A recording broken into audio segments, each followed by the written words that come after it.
حضرت امام جلال الدین سیوطی رحمہ اللہ تعالی سمت کے بہت بڑے محدث گزرے ہیں، محدث بھی ہیں اور اپنے دور کے بہت بڑے مفسر بھی ہیں۔ امام جلال الدین سیوطی رحمہ اللہ تعالی نے لکھا، اور ان کے حوالے سے بہت سے مفسرین نے لکھا کہ رسول اللہ صلی اللہ علیہ وسلم کے بہت سے معجزات ایسے ہیں جو آج بھی زندہ ہیں۔ زندہ سے مراد آج بھی قائم اور دائم ہیں، آج بھی ان کا مشاہدہ کیا جا سکتا ہے۔ فرمایا قرآن کریم رسول اللہ صلی اللہ علیہ وسلم کا وہ معجزہ ہے جو آج بھی باقی ہے۔ جی فرمایا حجر اسود اور مقام ابراہیم، بیت اللہ، صفا مروہ، آج بھی وہ معجزات ہیں جو قائم ہیں۔ ان میں فرمایا کہ رمی جمرات بھی رسول اللہ صلی اللہ علیہ وسلم کے ان معجزات میں ہے جن کا مشاہدہ آج بھی کیا جا سکتا ہے۔ حضرت ابو ذر غفاری نے پوچھا تھا، یا رسول اللہ صلی اللہ علیہ وسلم یہ حجاج جو رمی جمرات کرتے ہیں، کنکر مارتے ہیں، کنکر کہاں چلے جاتے ہیں؟ یہ پتھر کہاں چلے جاتے ہیں؟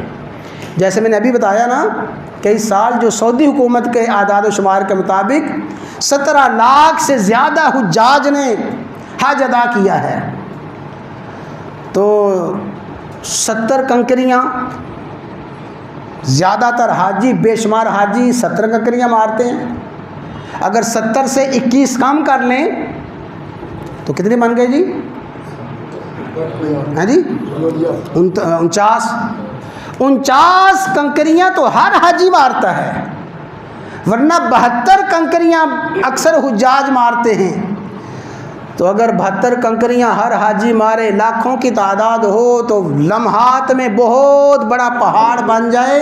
اللہ کے نبی نے فرمایا کہ اللہ نے فرشتے مقرر فرمائے ہیں جن کا حج قبول ہوتا ہے، جو ہی کنکریاں مارتے ہیں فرشتے اٹھا کے لے جاتے ہیں۔ ہمارا ایمان ہے اللہ بھی سچے ہیں، اللہ کے رسول بھی سچے ہیں، اللہ کے رسول نے جو حقیقتیں بیان کی ہیں وہ حق اور سچ ہیں۔ آج انظام ہے کنکریاں اٹھائی جاتی ہیں، فرمایا یہ کنکریاں انہی کی ہیں جن کا حج مردود ہو جاتا ہے۔ اللہ جن کے حج کو مردود فرما دیتے ہیں، جو کہتے ہیں لبیک اللہم لبیک، آواز آتی ہے لا لبیک لا لبیک، وہ کہتا ہے لبیک اللہم لبیک، اللہ میں حاضر، اللہ میں حاضر۔ فرمایا نہیں تو حاضر نہیں ہے، حاضر نہیں ہے، تو کیسے حاضر ہے؟ تیرا کھانا حرام کا ہے، تیرا لباس حرام کا ہے، تیرا پینا حرام کا ہے، تو بڑی دعائیں کرتا ہے، تیری کوئی دعا قبول نہیں ہے، اس لیے کہ تیری ساری کی ساری روزی حرام کی ہے۔ یہ حرام کی روزی سے اور حرام کے لقمے سے اور حرام کے مال سے جو لبیک کہا جاتا ہے، فرمایا لا لبیک، کوئی قبول نہیں ہے، اور فرمایا یہ کنکریاں انہی کی ہیں جن کا حج قبول نہیں ہوتا۔